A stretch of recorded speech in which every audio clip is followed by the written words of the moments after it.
Good evening, everyone. It's now 6:05 p.m., and I will call to order this online public meeting. It's May 3rd, 2023. My name is Andy Gregg, and I'm the chair of the Historic Preservation Commission. Due to COVID-19, regular meetings and public hearings of the Clark County Historic Preservation Commission will be held in hybrid format with both in-person and virtual participation options for commissioners, staff, and the public.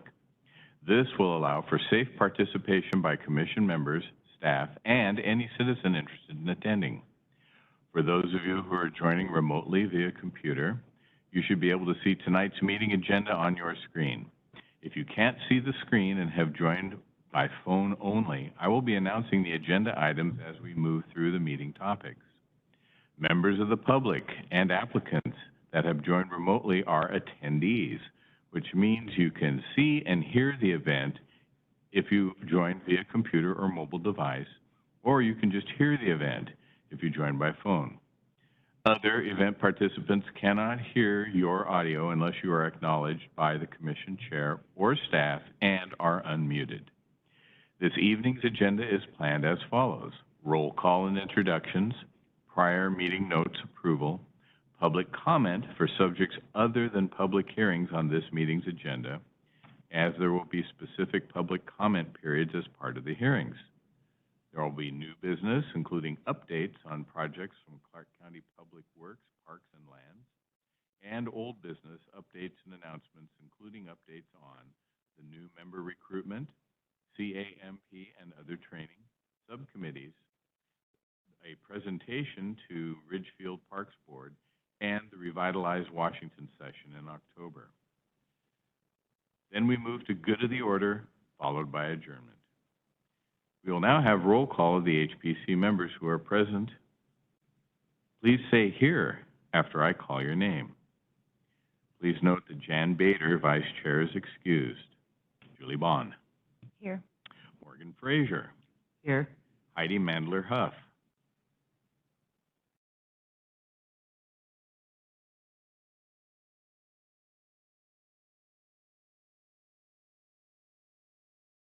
Raising her hand. Great. Elaine Thatcher. Here. And Andy Gregg is here. Time now for meeting notes approval. We did not meet in April due to lack of business items, and so does anyone have any comments regarding the March 1st meeting notes?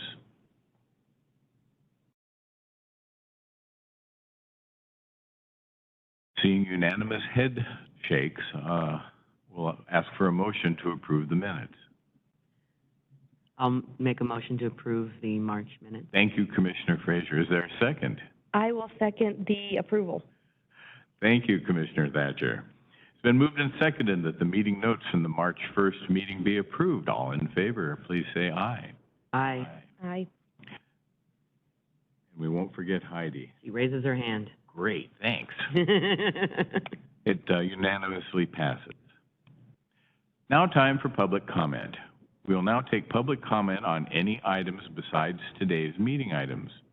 We'll begin with the attendees in the room. Please approach the microphone if you would like to make a comment. We will now take public comments from online attendees. Susan, can you please read the instructions? So Holly Chamberlain is the only attendee, so I'm not going to read the instructions tonight. Welcome, Holly.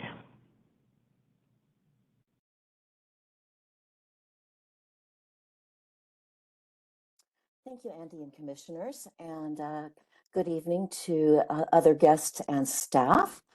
First of all, I want to wish everyone a very happy National Historic Preservation Month. I hope you are celebrating already. Here's some news from Providence Academy.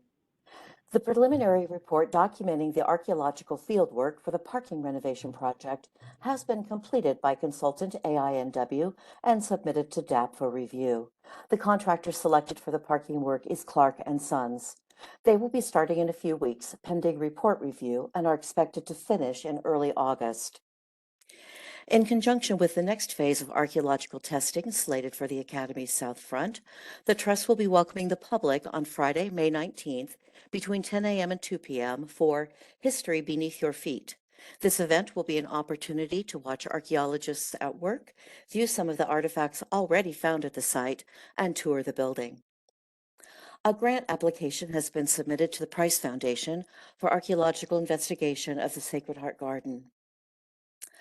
At Officers Row, Wilful Wine is opening a wine bar at the Grant House this Friday. Wilful will serve its own wines produced in Dundee, along with charcuterie boards and other light refreshments. An office and the kitchen at the Grant House have been rented by Pacific Seafoods, which will conduct product testing there. Interior maintenance needed for the new wine bar and renewed kitchen use was completed late last month. The Heritage Capital Project's roof replacement will begin in a couple weeks. The successful bidder was Signature Roofing. The next group of Heritage Capital projects are slated for full funding in the budgets from the Governor, House, and Senate, so we are expecting to put a new roof on the Howard House in the coming biennium. Thank you very much for your personal advocacy efforts with our local legislators on behalf of these important preservation projects around the state.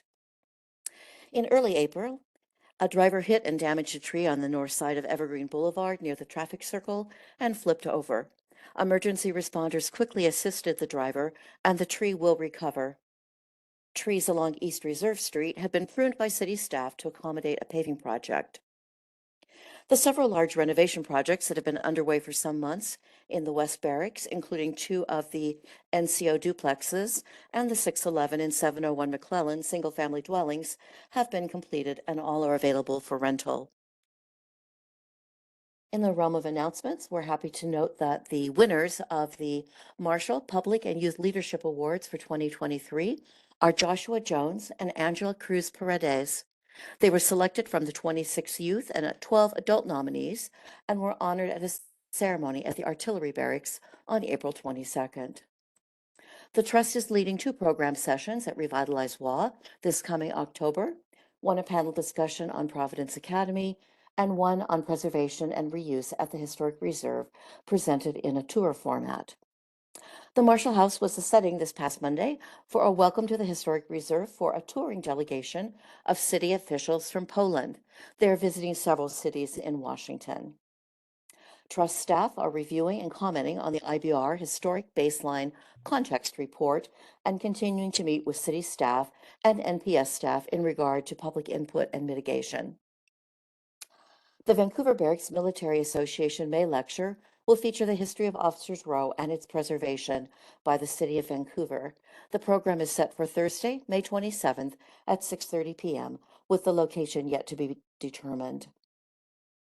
I am serving on the statewide Public Programming Committee for Washington's observance of the America 250 commemoration.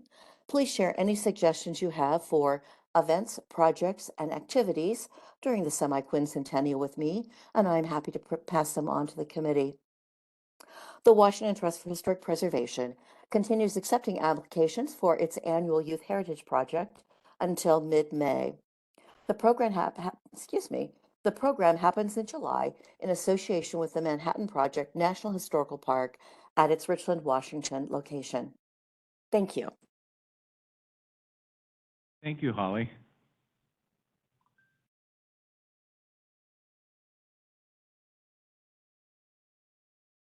Any further comments? We don't have any other online attendees. All right. Moving on to new business, we will now have a presentation from Clark County Public Works, Parks and Lands on a few different projects at the Heritage Farm. Hi.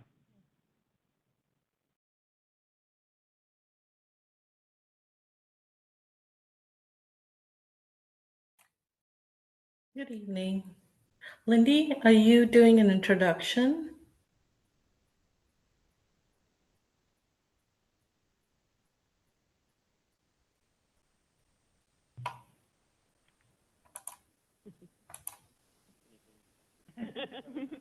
Oh, there we go. Hello, I'm Lindy Wallach. I'm the park planner, or park and trails planner for Public Works, Parks and Lands. I'm here tonight with Naomi Fenty Bandla, Project Manager in Public Works, and we're going to talk about 3 different projects. We were here, or I was here about a year ago online, All right. talk about the Heritage Farm Sustainability Plan, which I think we were probably calling a business plan at that point. And I was here with a different project manager, Isaac McConnell, who was previously managing the Heritage Farm Wetland Restoration Plan.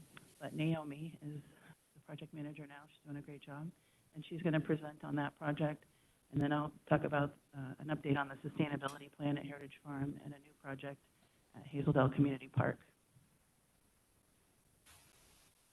Thank you, Lindy. So good evening, everyone. My name is Naomi Patibanla, and I am the project manager for the Heritage Farm Wetland Restoration Project. I'm just here to give a quick update on the project and help answer any questions that might come up. At this point in time, the project itself is at a 65% design milestone. The county is working towards getting our permit submittal packages together. We anticipate submitting for permits in June of this year. We're also initiating contracts for geotechnical work, cultural resource work, and supporting services for the environmental restoration plan. The project itself is about 32 acres of the larger 79 acres Heritage Farm site. The project is focused on stormwater management and restoring the wetlands along this whole corridor, as well as managing the Cougar Creek stormwater management for this site. Next slide, please. This slide represents the planting plan that is at 65% design. It's still a preliminary design. It is about 3.2 acres of planting, and approximately 3,300 trees and shrubs are anticipated for this entire corridor.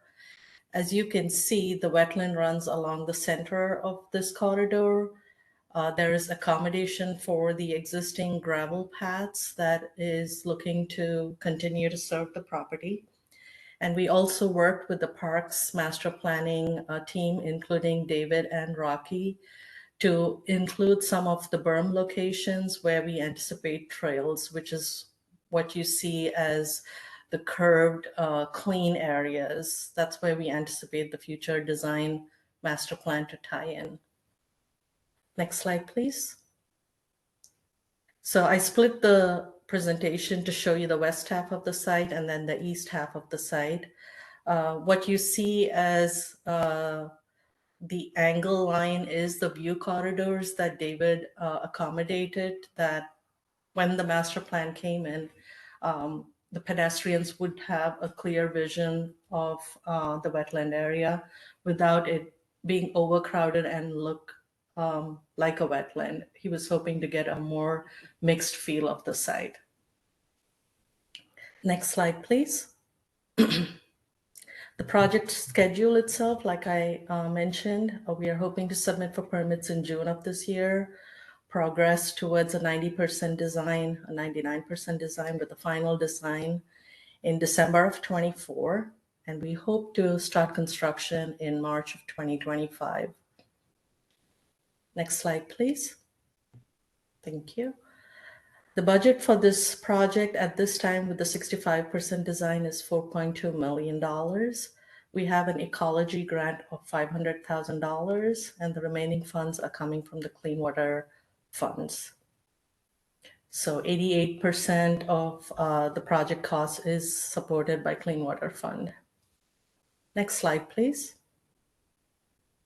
Just an overview of the project goals and benefits, mostly related to stormwater management, where we talk about collecting surface flows, holding it back, making sure groundwater gets recharged, and controlling the discharge. So we have continued wet flow through the site, as well as reduced steam erosion. The scope of this project also includes relocating a sanitary sewer that currently runs along the stream that's existing out there. All of the earthen berms with gate valves will control the stormwater management and separate these cells together to work as a system to manage stormwater. Both access roads will continue to be maintained and improved to maintain access for the site. Next slide, please. So that was just my quick overview of where we are at of the project. I'm open to answer any questions. Hi, Ms. Bandla. This is Andy Gregg. I was wondering about the Clean Water Fund. Is that a local, state, or federal source? I believe it's county funds. Can Rocky or David clarify that? For the record, this is Rocky Houston. The Clean Water Fund is a local county fund.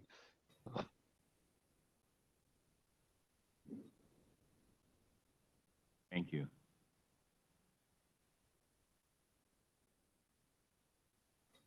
Any other questions? Very interesting, thank you. Thank you very much. Thank you. Can't wait to see when it's completed. Absolutely. Thanks, Naomi. Okay, the Heritage Farm Sustainability Plan. Go on to the next slide. I'm not going to go through the history of Heritage Farm, although I like to talk about it, I guess, as though I know what I'm talking about. Right before in March of 2020, the Clark County Council adopted a master plan update for the farm property, the entire Heritage Farm. And at the same time, they directed us to our Parks and Lands to adopt develop what they referred to as a business plan for the property.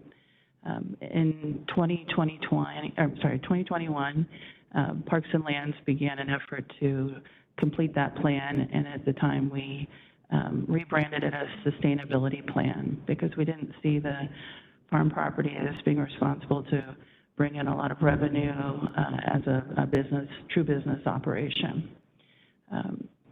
In 2022, we met with the Park Advisory Board and the Council just to confirm our goals, what we're trying to achieve with the sustainability plan.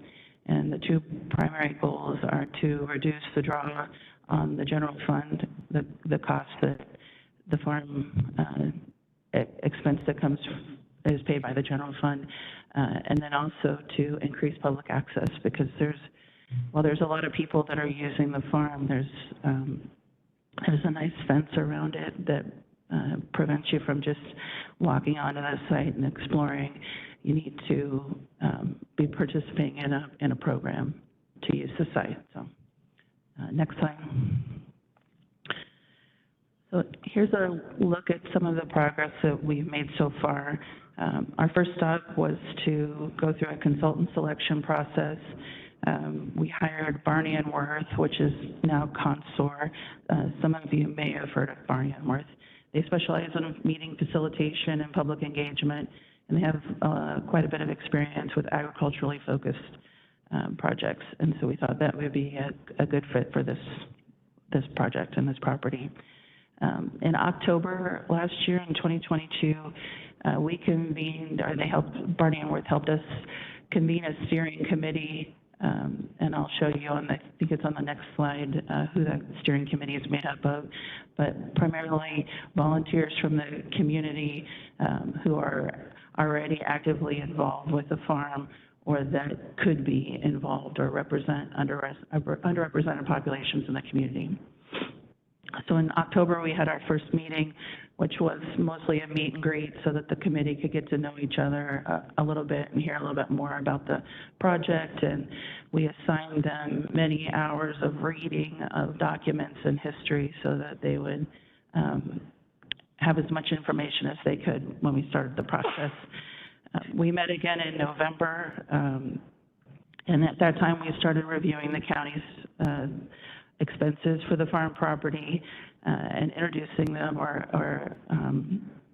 letting the steering committee know more about the current uses of the site.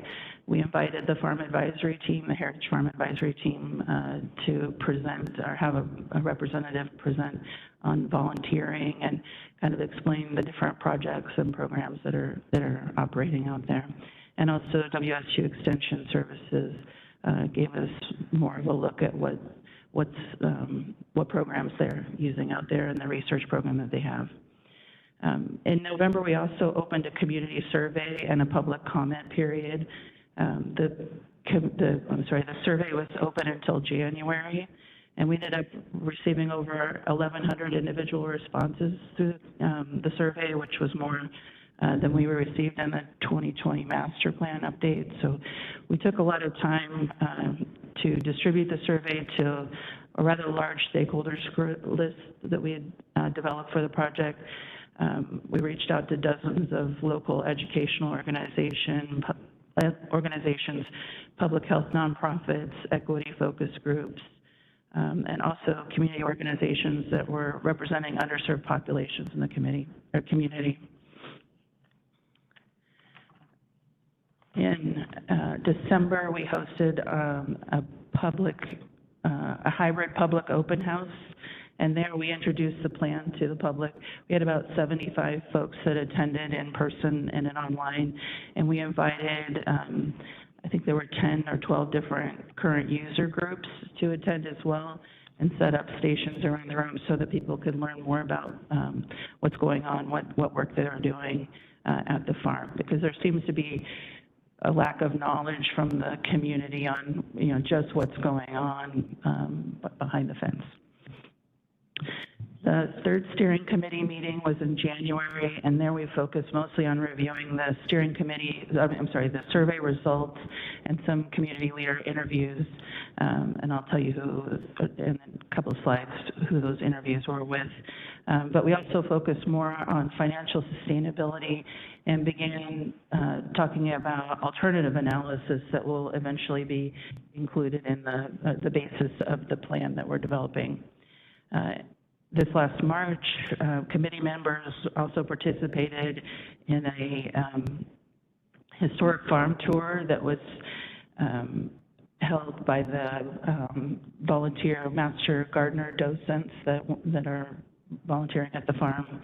It was pretty informative. And then we also had about a half-day long workshop where we worked more on alternative development to get to the plan that will be included in the plan. The alternatives are really a combination of programmatic elements and cost recovery options. So some examples of programmatic elements might be farmers markets or leased space, interpretive trails, or adult agricultural-based education programs. And cost recovery options that we've been talking about are equitable leasing practices, designating a portion of the property as a community park that would help use some of the Metropolitan Park District funds potentially, if it's approved, to help offset some of the costs that the farm has on the general fund. And then also considering educational institution partnerships and other options. There were 5 small groups that worked together for this alternative development workshop, and most of the alternatives had similar programmatic elements that we've seen, similarities coming up in those alternatives. Some examples were incubator farming, community gardens, food production for underserved communities, composting programs, community trails that are open to the public, and the farm historic tours, outdoor classroom. And some of the cost recovery options that they've been interested in were the park funds, fundraising by the Friends of the Farm Foundation, and grants and equitable leases. If we go on to the next slide.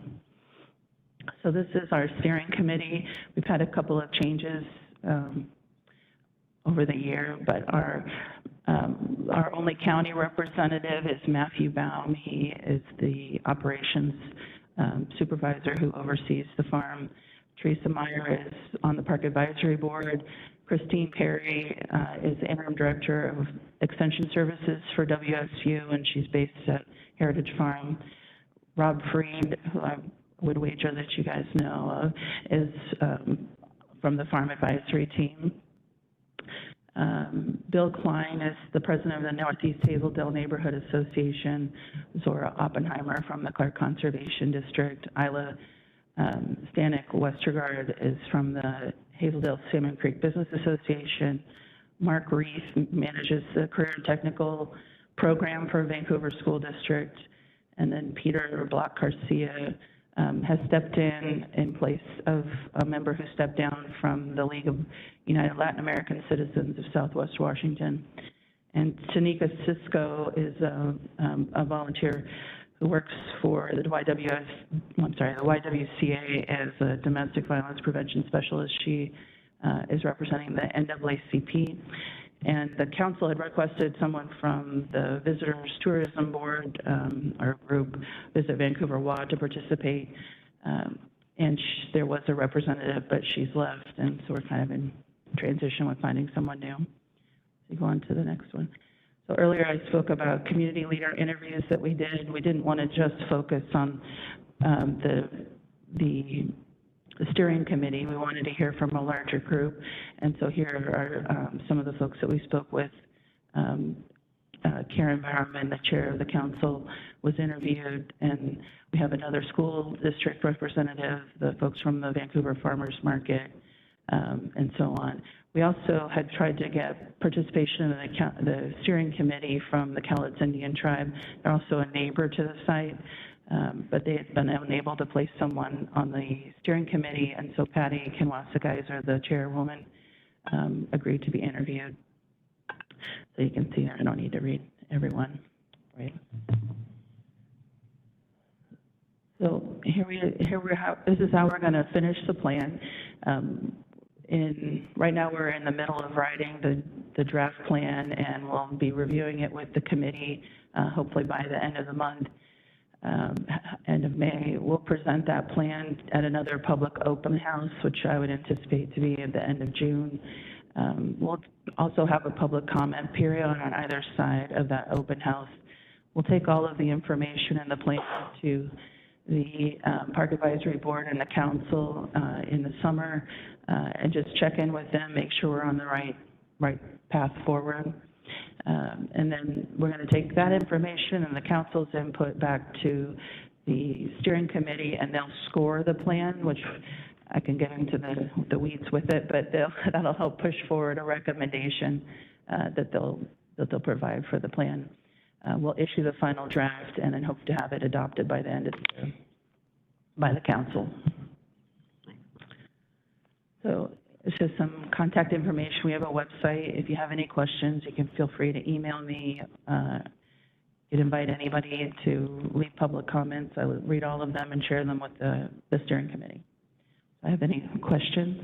I had one, Andy Gregg. Ms. Wallach, as you know, Rob Freed is a former chair of the Historic Preservation Commission. Yes. And during his tenure, he was very interested in telling the story of the Heritage Farm in conjunction perhaps with, there was a time when there was an alleged partnership between the Heritage Farm folks and CTRAN, that there would maybe be at bus stops some signage or a kiosk that would talk about and advertise, but also to promote the historic nature of the Heritage Farm. And so I'm sure Rob's all over that. You know, I've had many conversations with Rob. I haven't heard about this, but the next time I talk to him, I'll definitely. Feel free to say Andy hadn't forgotten. And the other one I was going to ask about is there an update on the weather station that we heard about at a former meeting? So at that is part of the wetland restoration project. You haven't talked about that yet. Yeah. Oh, no, Naomi talked about the wetland restoration project, and I think she briefly mentioned. Well, right, the master plan update that included because on our agenda, I had my next item was the Heritage Farm Restoration Project. Okay, so Naomi just gave an update on the wetland restoration project, which is at Heritage Farm. The master plan update will be for Hazeldale Park. Okay, I've got I'll put arrows on my notes. Oh, no, worries. Put them backwards. So I can go back and, It's okay, I understand now, thank you. either Naomi can give an update on the weather station, or I can, either Okay. way. I can. This is Naomi. I think I had it on my slide, but I missed it as part of communicating. The weather station has been relocated, and we are working with NOAA to put that weather station within an easement in an agreement with Clark County, but the relocation is completed at this point. Thank you so much. We remain interested in this project and want to let you know we're paying attention. Thank you. Okay, so I can talk about Hazeldale now.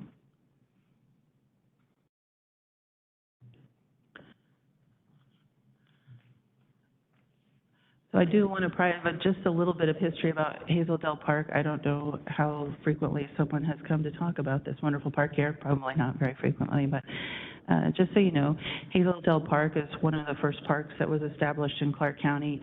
It was included with the Heritage Farm as part of the Anderson family donation land claim. It was transferred to the county in the late 1800s with the property that eventually became the Clark County Poor Farm.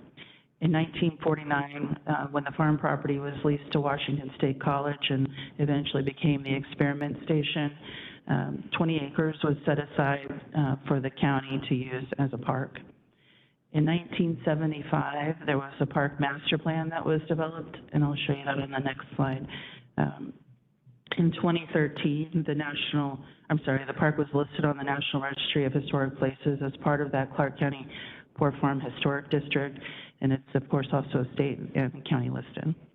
And in 2015, through a boundary line adjustment, 5 acres from the north end of the park, the square on the right side of the park designation on the drawing up there, was moved from the north end and relocated along the west end, the little wing that pops out along Northeast 68th Street.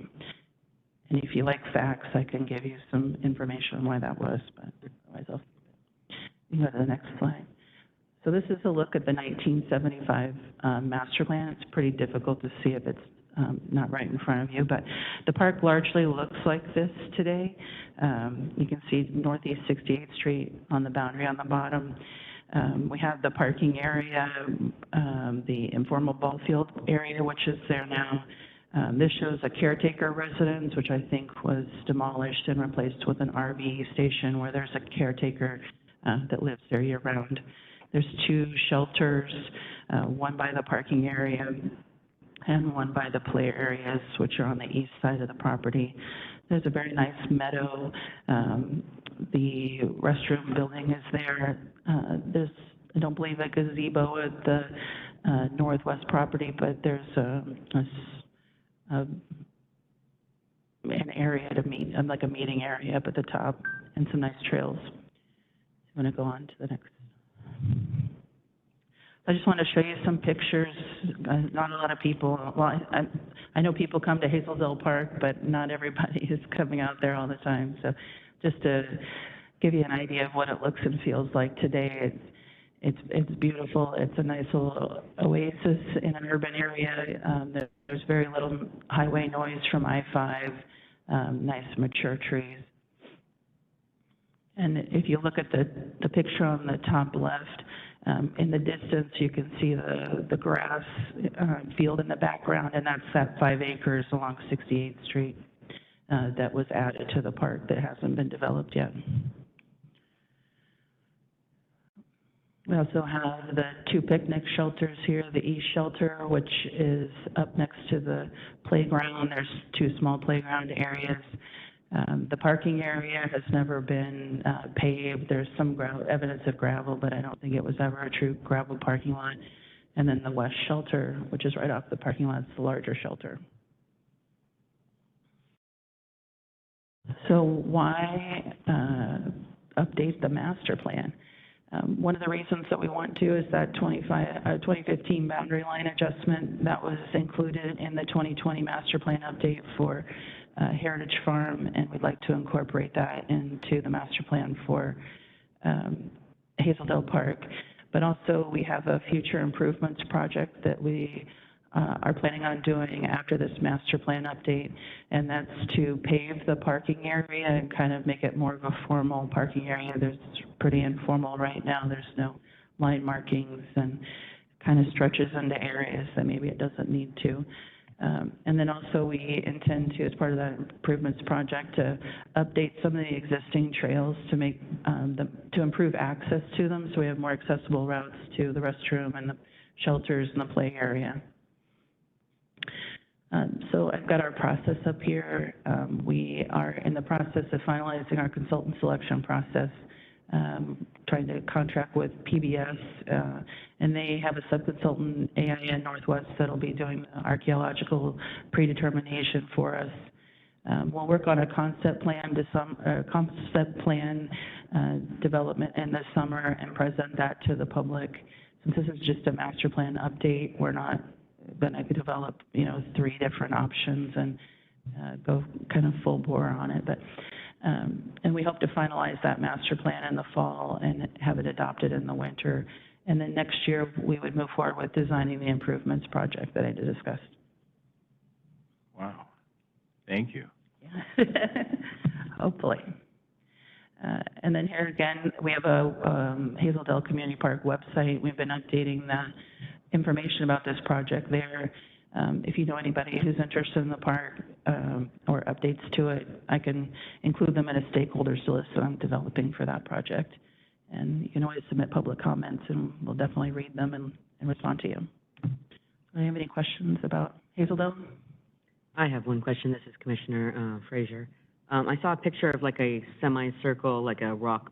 Yeah. Is that the meeting? Where the, yes, that you were speaking of, that you couldn't really Yeah, put your finger on it? Yeah, sorry. And I was just curious, did the CCC participate in building this park? I don't think that they did.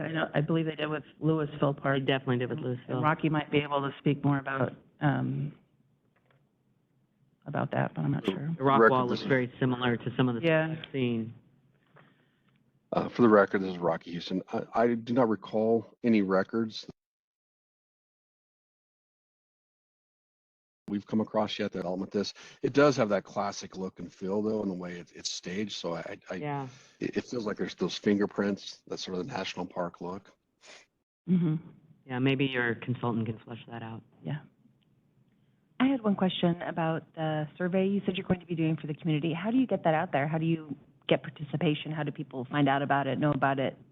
Are you talking specific about what we did for Heritage Farm or? No, this one you for gave us, Hazeldale? one of your bullets.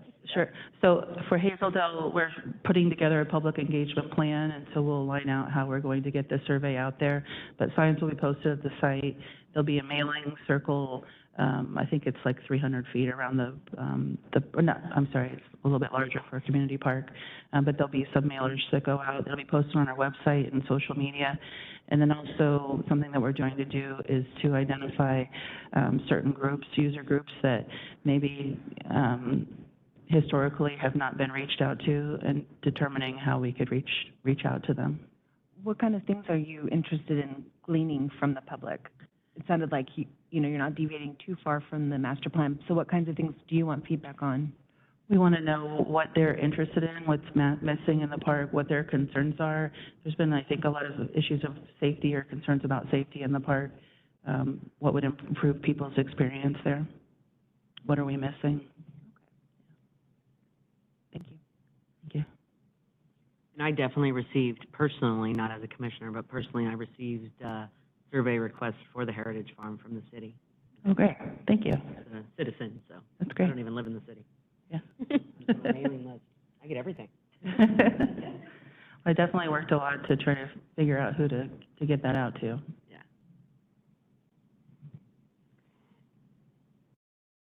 No Thank- questions for me. Everything looks great. Great, thank you. Thanks for the comprehensive update. Yeah. That was Oh, yeah. fantastic. Hope it wasn't too much. No, it was No. great. No, it was But if you come back and you History talk about it, people. I'll ask you again, did you find anything out about the park? Oh, yeah. I'll ask and I'll make a note to reach out to you if that's okay. Yeah, yeah. And give Rob Fried our regards. Oh, I will, yeah. Thank you. I know history people like a lot of information. Pardon me? I know history folks have like a lot of information, so I wanted to be as detailed as possible. No, it was No, fantastic. it was really great. You had everything in, I was looking for, so thanks. Even the meeting space photo you had. Oh, my gosh, yeah. Thank you. Bye. Great, thanks.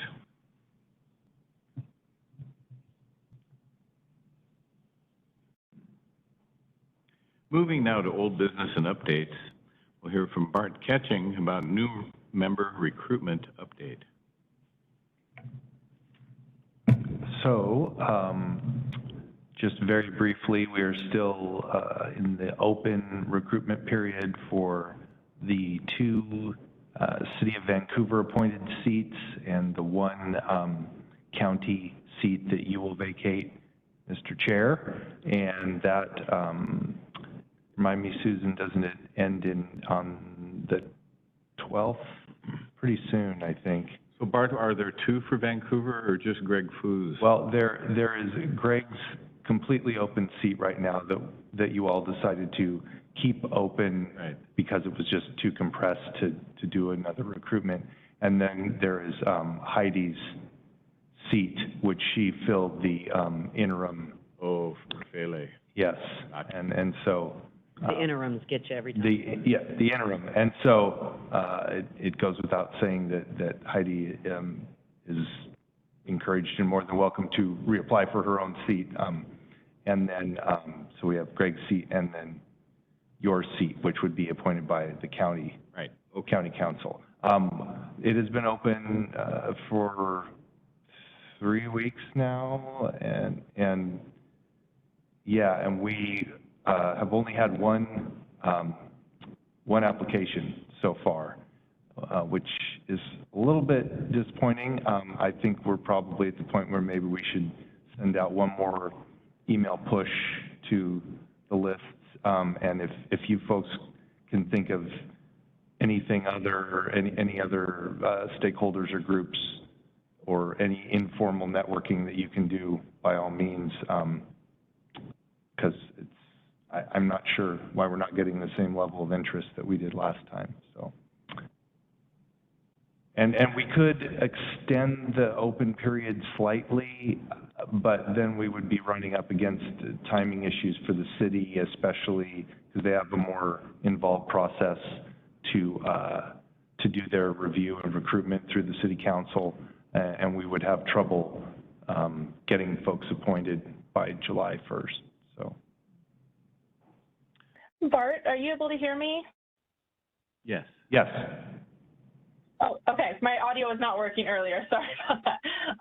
So my question is, when would I need to reapply for my seat? Sooner the better.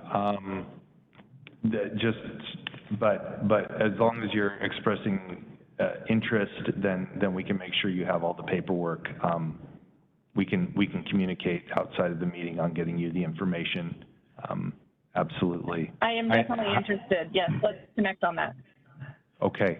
Heidi, it's Andy. I think what you could do is send Michelle Fenning an email that includes a statement of interest that you are completing an interim or finishing an unexpired term, and that you would like to apply for a full term and attach your resume.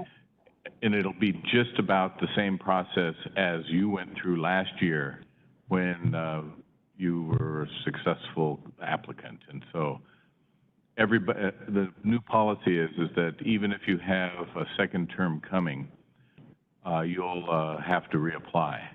And in your case, you'll be eligible for one full term, and that's it, because you have filled an unexpired term. That's my understanding. Okay. Is that correct, All right. Bart? Thank you. I'd have to double check on that. I I can't remember offhand. Because my previous term was an unexpired term, and I would reapply if, I think we did look into this, but, We're all looking at you like, really? Really? yeah, we'll double check again, but I think we had this conversation. I'm pretty sure that an unexpired term counts as the same as a full term. In that, yeah. We'll double check on that. Okay, thanks. Also, is there a way that we could get emailed the link to the posting so that if we know people, we can just send them the link directly? Yes, yes, yeah, Excellent. I thought you all were on the initial blast of the notice, but I must have, we're gonna You might have, but it was months ago. yes. Yeah, we can resend that by email. yeah. Thank you. To everyone. Thank you, Heidi. When does it close? It is May 12th. The 12th. Yeah. Thank you. I know you said that, but I just wanted to confirm. So it does sound like maybe we should extend it. Do you guys just make that decision once you know how many applicants you have? Yeah, could we extend it to the end of May? Just give an extra 2 weeks? If needed, but I Yeah. think that we're shooting to have everything in, if possible. We would need to check with Jason at the city. That's the tightest time frame issue, I think. Mhm. Because it has to run through like 2 levels of review. Review. But if we only have one applicant, we're not going to That is a be good any point. further ahead by not, we'll still be down 2 positions.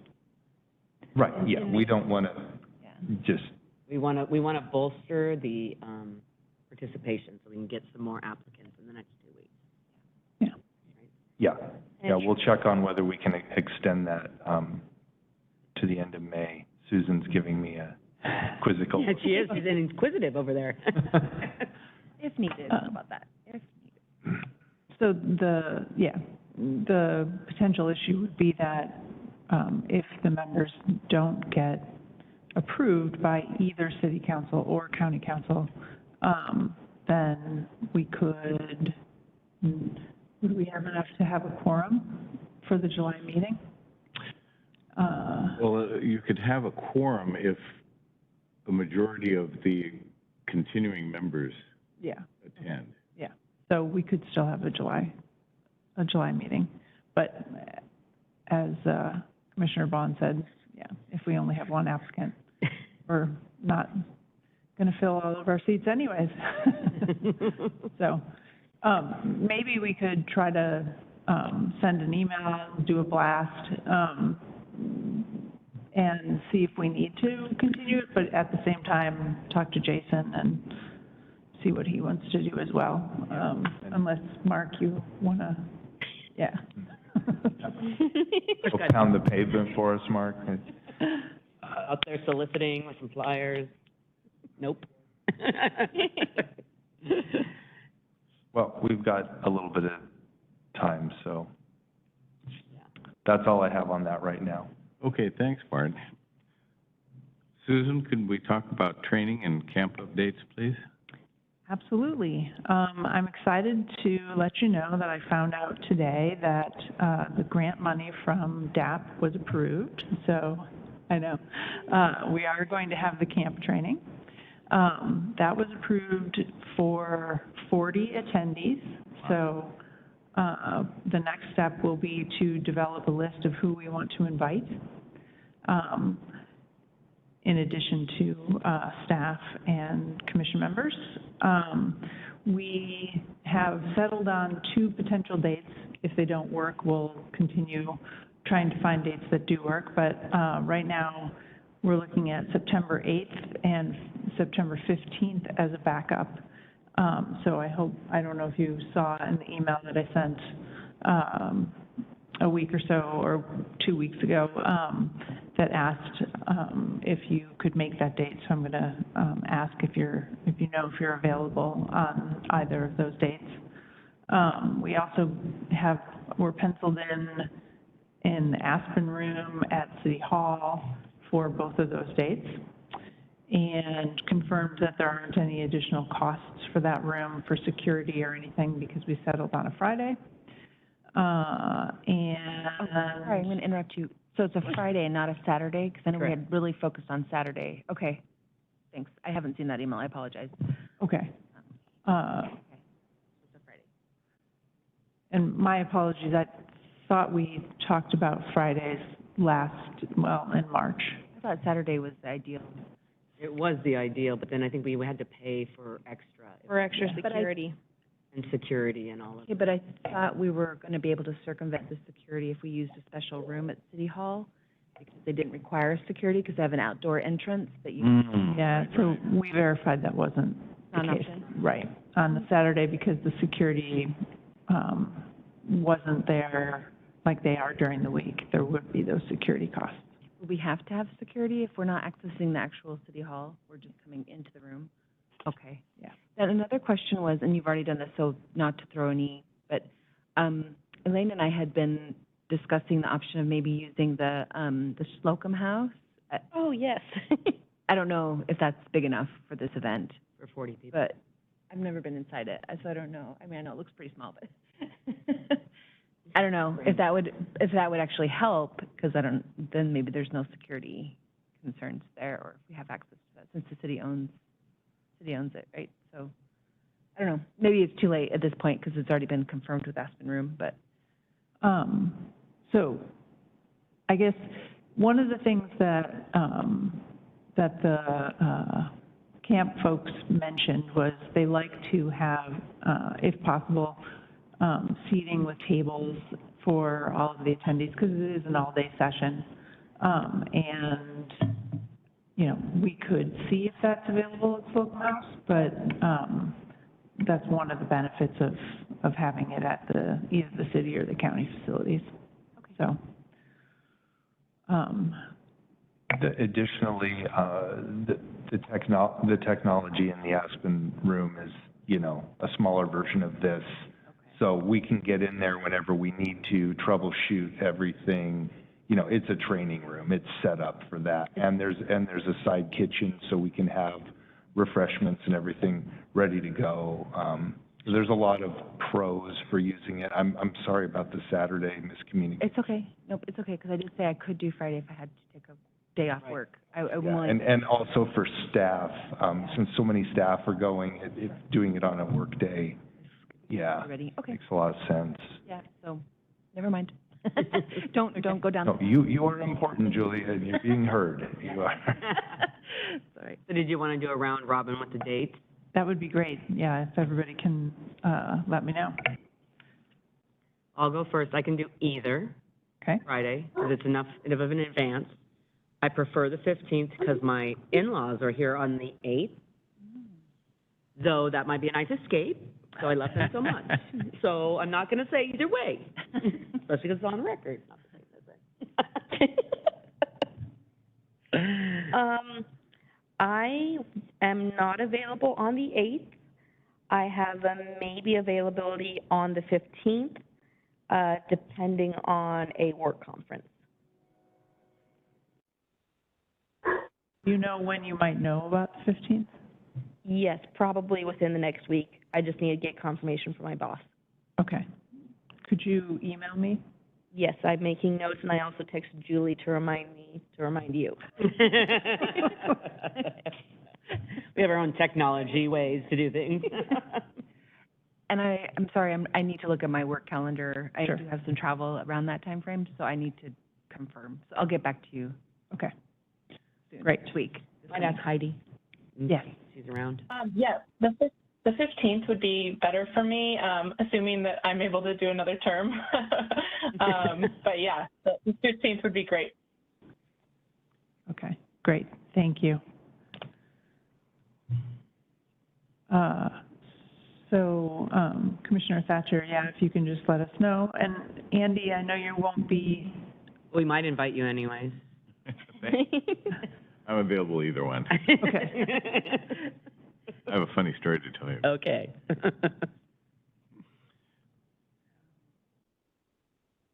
I'm really excited about When that. is Labor Day? That's a great question. I don't know. It's way in the beginning. is it? Early. It is. Way in the beginning, It's the first or the second? Yeah. It must be the first. because wife's birthday is the 6th. It's a big birthday. In-laws Very are important. coming. Sisters are coming. What are we, what? Party on the 9th. It's the 4th, sorry, Labor Day. When is Labor Day? Yeah, that's what we were originally going for that, and we have a late Labor 11th. Day, yeah. So, yeah, we had, my thought process in working with Bart and Jason on the dates. So Commissioner Bader is gone from the 22nd through the end of the month, I believe. That's coming from memory, but I know she couldn't make the 22nd. And the 4th is Labor Day, so we looked at the 8th and the 15th. But if we can't make September work, we can look at other dates. The folks from camp are pretty open, and this far in advance, the room was pretty open, so we just need to, we're kind of juggling between three groups, but I'm sure we'll find something. I'll just tentatively say yes for the 15th. I just looked at this calendar. The phone calendar says, Even though yeah, it's good. not my work calendar, but I think if it was that important, I would put it in here. I know, I specifically left the work phone at home. Yeah. So I'll just tentatively say yes to the 15th. If anything changes in the next week, I will let you know. Okay. How about that? Otherwise, if you don't hear from me, it's good to go for me on the 15th. Okay. Okay, well, it's looking like the 15th will potentially work, and we'll wait to hear about more details. And does anybody have any other questions? Did you finalize the trainings yet? Right. The agenda. I know we were kind of going through different trainings. We sent you ideas, and then you and I talked about what I was seeing, and I was like, I don't know what you're talking about. So I took everybody's responses to the sessions that they were interested in, and I can read them off really quickly.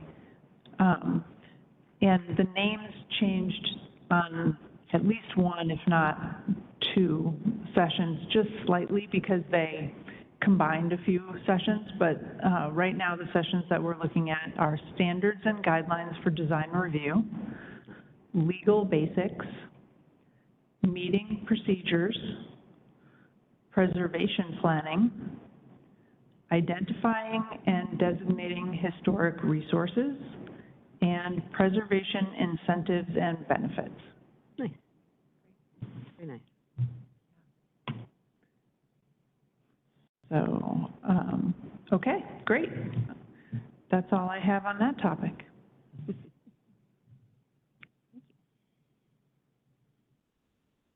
Looking now at the subcommittee update,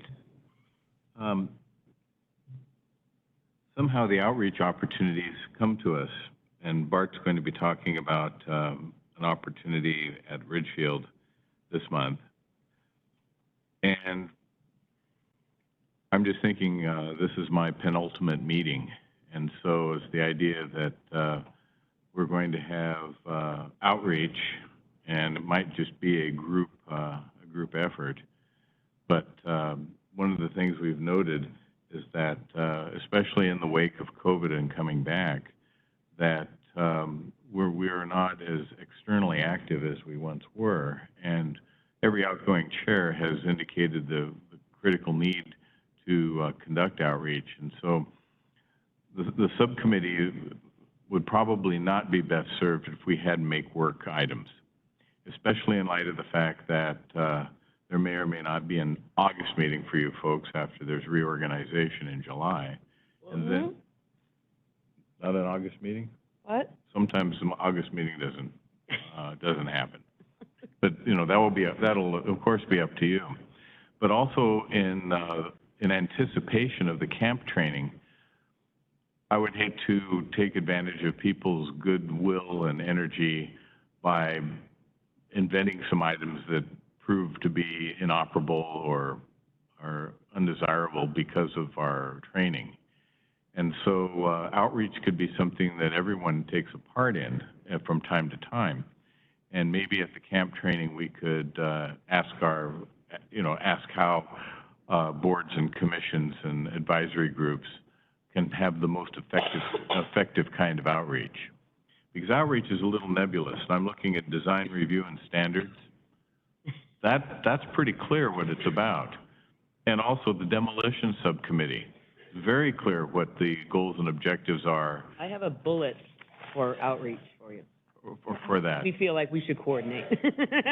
So I guess what I'm saying is that we want to include everybody in outreach, that it shouldn't be the province of a subcommittee or the chair or the vice chair or whoever is an engaging presenter, that especially when we've taken part in evenings at the museum, I think how delightful it's been to hear Elaine's presentation and Morgan's presentation, and even as a commissioner for another group, and for Julie's work.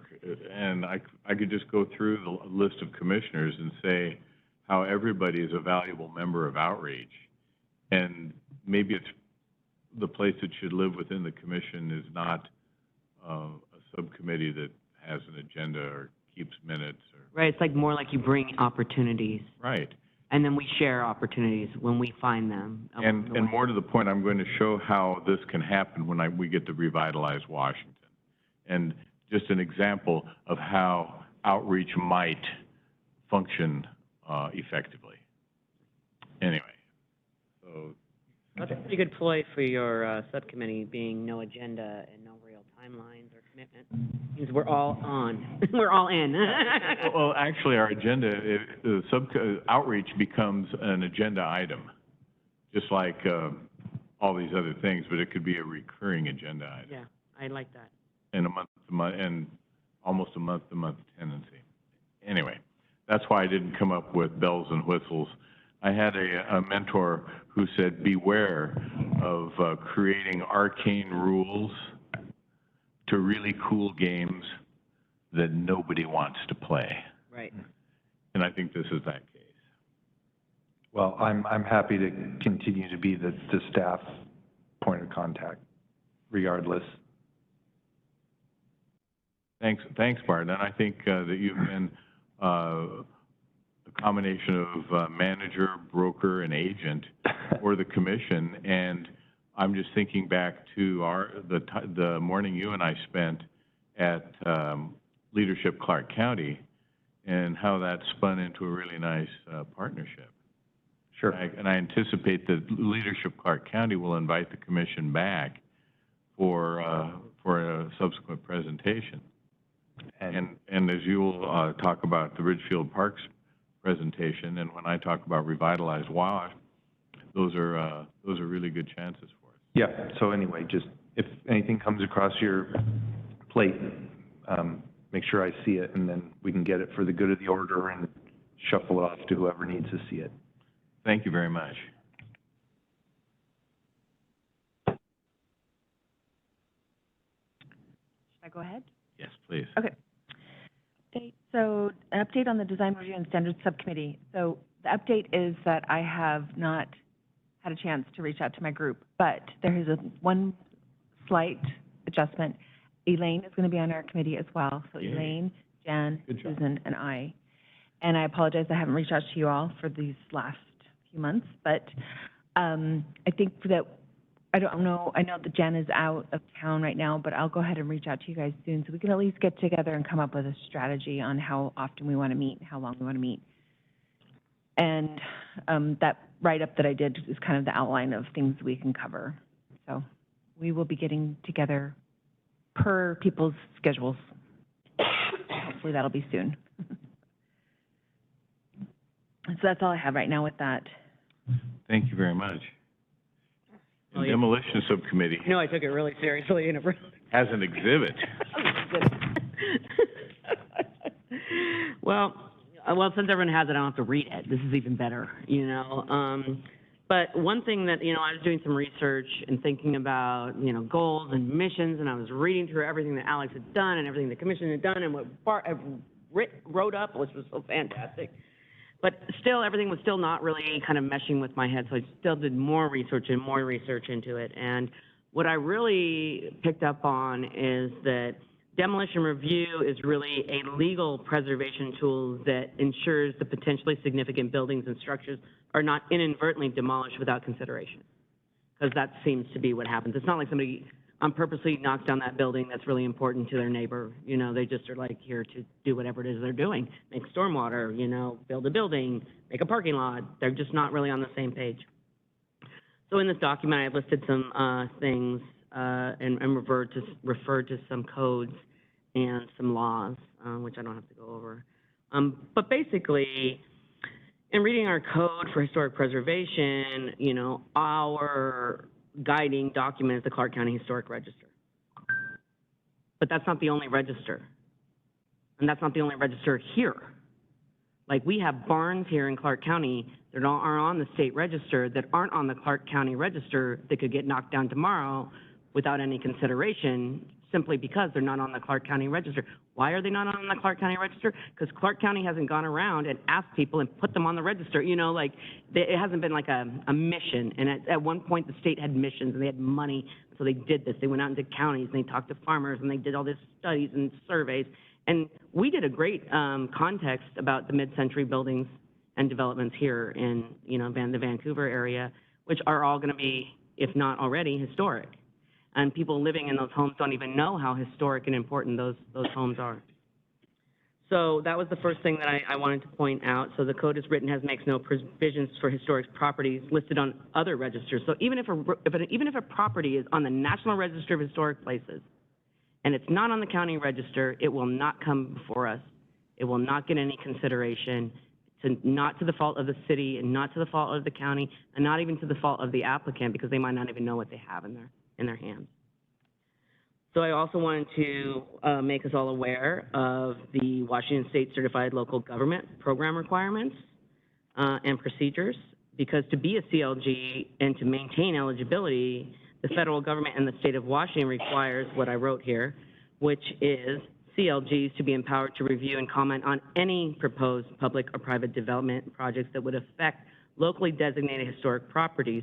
Protection provisions in such legislations include local review process under the state or local law for proposed demolitions of, changes to, or other actions that may affect designated historic properties, which we see when we see those certificates of appropriateness that come to us. So now going back to the 2019 demolition review policy analysis that ACOM put together and the draft memorandum of recommendations, there are some really clear steps that can be taken in regards to the current demolition process in both the city and county level to help us empower the current CLG to meet this requirement beyond the buildings that are listed on the Clark County Register. So, saying that, I would like the subcommittee to accomplish some, if not all, of the recommendations put forth by the previous efforts of ACOM and former Commissioner Gall. And I added some things, and some things I bolded that are code revisions, which are really scary, because we've even met and we're like, code, we don't want to do that. But they are still recommendations that were put forward, and one of them is to revise the code to include the other types of registers that we have. During our last subcommittee meeting, there's, number 1 through 5. Number 1 was the topic of discussion as the easiest way to start the process of revamping the demolition application. Jason Nortz from the city is looking into various repositories for the photographs, because we were simply talking about, if you go back to that ACOM document, there's like scenario 1, 2, and 3, and scenario 1 is like, let's do this tomorrow, which is, let's start taking some pictures, let's redo the form, let's start thinking about what we have, let's start thinking about somewhere where we want to put these photos. And so we're still working on the repository for that. Next steps, and so here are next steps, and I kind of put them in the order of next steps I see the subcommittee working on. Continue to revise the demolition permit application process requiring photographs. This is something I would really like. I think they made a very valid point. I would like clarification from Clark County on the SEPA interpretation of historic properties. They pointed out 2 different scenarios which were almost they were not the same. They're just not the same. So I would like clarification from the county on what their interpretation is so that we can apply that consistently. I also put, I think that meeting with Brad to discuss how we can reach out to these rural historic communities about the possibility of creating more historic overlay districts, right? We only have 2. Why not create more? Doesn't mean that everything in there has to be a historic district. I know that we've talked about, you know, integrity and things like that, but I know also that Brad is working with the Downtown Camas Association to do exactly this. You know, so working with Brad working with these communities that are already doing this, you know, and trying to activate them to create these overlay districts will then get added to our list of things that we review. So we'll help keep an eye on the historic properties, let's say in downtown Camas or Hawkinson. I don't know if anyone's driven through Hawkinson. I know, which is really weird. Stevenson, Hawkinson. But I just drove through there the other day, and I was just admiring, you know, the old dairy and the repurposing of the dairy and them using it as an event center and a community center, and it was just really fantastic. So it made me think about Hawkinson also. One thing they also pointed out, and I've already done this, but I would encourage all of us to reach out to your elected official. Who's your elected official? Who's your elected official? How do they feel about this topic, and how receptive are they? I live in rural Clark County. I've already talked to my commissioner. My commissioner is on board. She sees exactly what I see: the demolition of farms, no recordation, subdivision after subdivision, you know, like just the mess that's becoming, you know, rural Clark County. So I've already done that for myself, as I've already spoken to Sue Marshall, and I'll be talking to, having her help me network with other commissioners that are like-minded. Another thing is that Bart pointed out was to seek legal advice, legal counsel on the viability of code changes to implement some of these recommendations. So we have some great recommendations, but can we really do it? So we can't really do it until we know if we can do it. So we really need to know. We need to seek that legal counsel. I also put on our next steps to apply for a CLG grant to maybe, if we get it through, seek advice, and the legal counsel says it's going to be tough, but you can do it, then I would suggest applying for a CLG grant to assist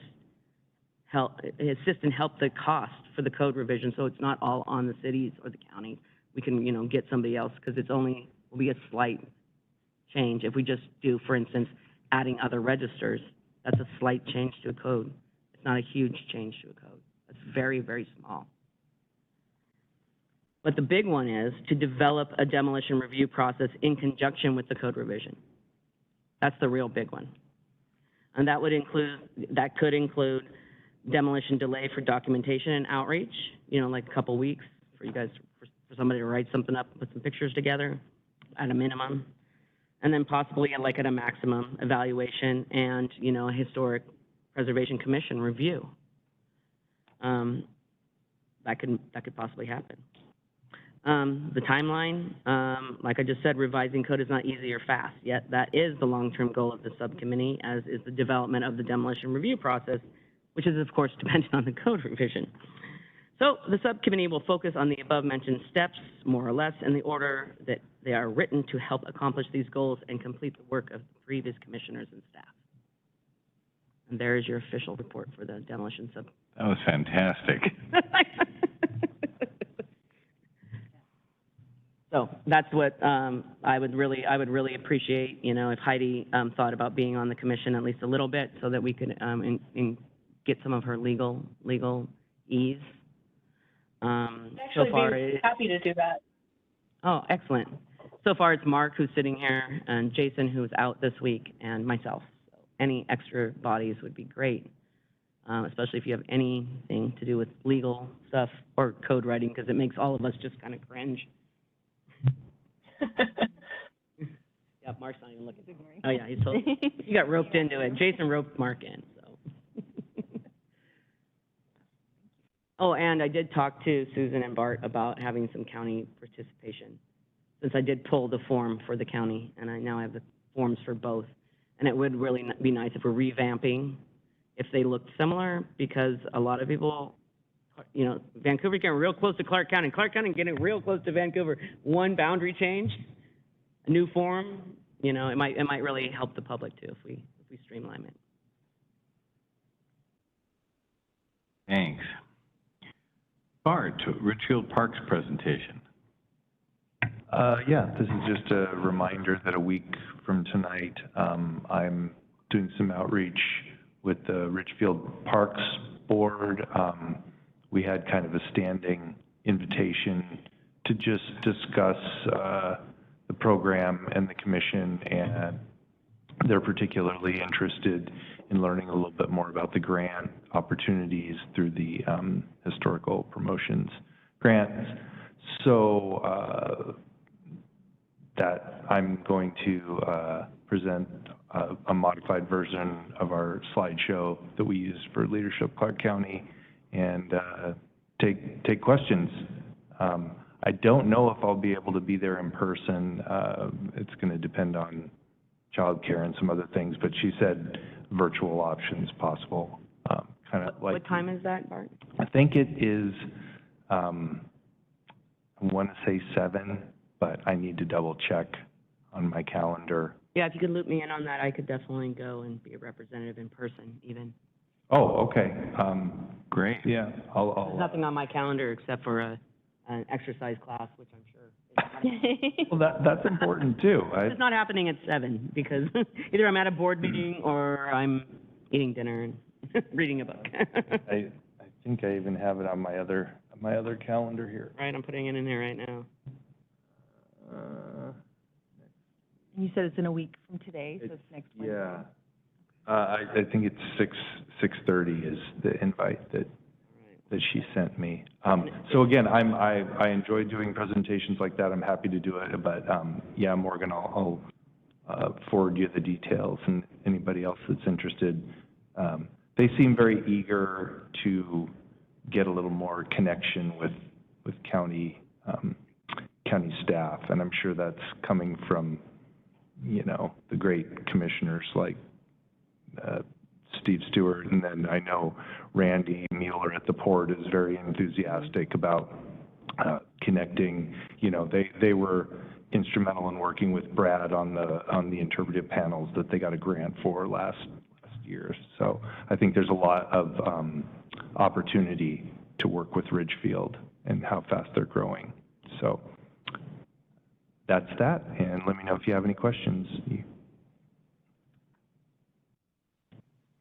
Thank you very much. Well, for the outreach part, where the rubber meets the road, in this case, Revitalize Washington, the same conference that commissioners had the pleasure of attending in Wenatchee last fall, is going to be here in Vancouver in October, the first week. And previously, I had talked to Dan Wyatt, the owner of the Kiggins Theater, and asked him about whether or not he'd be interested in having the Kiggins as a feature. And so he said, of course, and he said he thought they had something at the theater in mind for one of the sessions. So prior to the deadline in March, I submitted a proposal called Meet Me at the Kiggins. And the idea is one of the threads that the conference is interested in concentrating on is how businesses have adapted over time to remain relevant and to remain vibrant. And the Kiggins Theater is one such element of our community, having survived the Great Depression after its opening in 1936, to have been a focal point of entertaining every Vancouverite who's interested in going to the movies, regardless of their station or appearance, or it's been a very inclusive venue. And earlier this year, I had made, as part of my presentation on J.P. Kiggins at the museum, I had an archival film that was discovered in a broom closet at the 8th Street Firehouse in 1990, just prior to demolition. And a good friend of mine, Doug Sessions, rescued it and converted it. And in that film, we see happy Vancouver kids and adults alike enjoying the interior of the Kiggins, and how Vancouver during the war years was a decidedly integrated city, whereas Portland, Oregon, despite its reputation as being a liberal bastion, was anything but. And so I wove this story through the Meet Me at the Kiggins as a focal place for Vancouver residents for years. And I received a very enthusiastic email from the director of the conference indicating that they would love to have that presentation. And I also thought this would be an excellent outreach for Historic Preservation Commission, because at the time of the application, I was able, with full faith and credit, to sign it as a member of this advisory board. And so I've gone ahead and accepted the invitation. We'll be presenting on the morning of October 5th, and it's a Thursday. And the probability is that this presentation will take place at the Kiggins Theater and show this film clip on their big screen. And so I wanted to include all of my fellow commissioners in this opportunity to show the flag, to show what we have done. And in the past, one of the great efforts was to get the Kiggins Theater on the National Register of Historic Places, which was accomplished in 2011 during my first term. And so I'm really excited about this and want to make it about the commission and how the commission can be a good partner to both business and government, as well as private citizens. And so as this unfolds, I will hopefully know more from the Revitalize Washington directorship, who will be in charge of kind of pointing me and giving me a shove and saying, this is the kind of topic, this is the sort of narrative that we're interested in hearing about, other than the former mayor of Vancouver's showplace on Main Street. So I'm very, very excited about this. Great. Any Nice. questions? Very nice. Okay. Speaking of movie theaters and Ridgefield, I did a lot of research in Ridgefield, and Ridgefield had several movie theaters, several, and they would move. And these were like the biggest events for people, was going out to the movies, and I have all these clips from the newspapers, and I actually traced for Brad where each one was at different times so that he could do a movie tour. That's pretty cool. Anyway, any further items that we don't have on the agenda? Well, we are now at good of the order, and I would like to... Chair Gray, I'm sorry, I had too loud.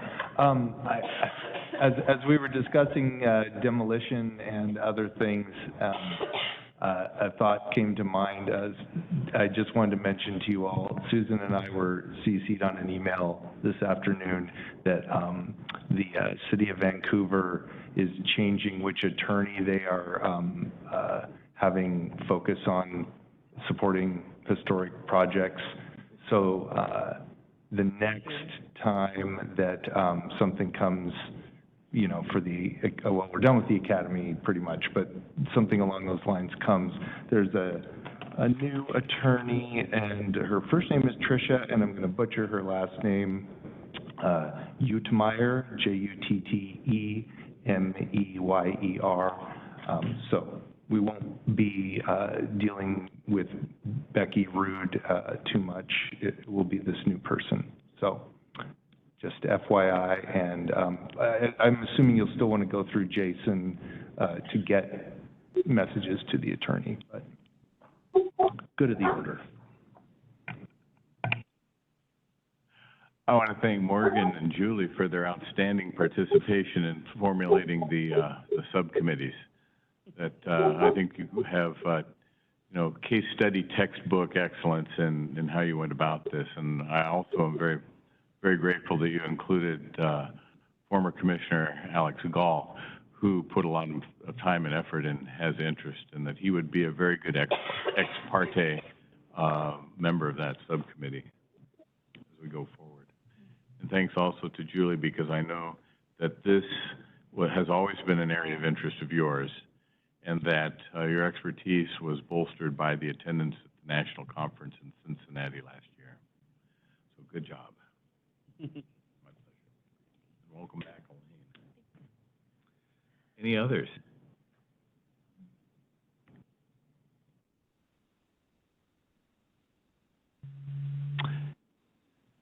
Heidi, any comments? We don't want to neglect you. Not from me, I'm good. Okay, great. Well, I'd entertain a motion to adjourn. Motion? No, okay, you can. I'll make a motion to adjourn, Okay, this meeting of the historic. It's been moved and seconded that the meeting be adjourned. All in favor, please say aye. Aye. Aye.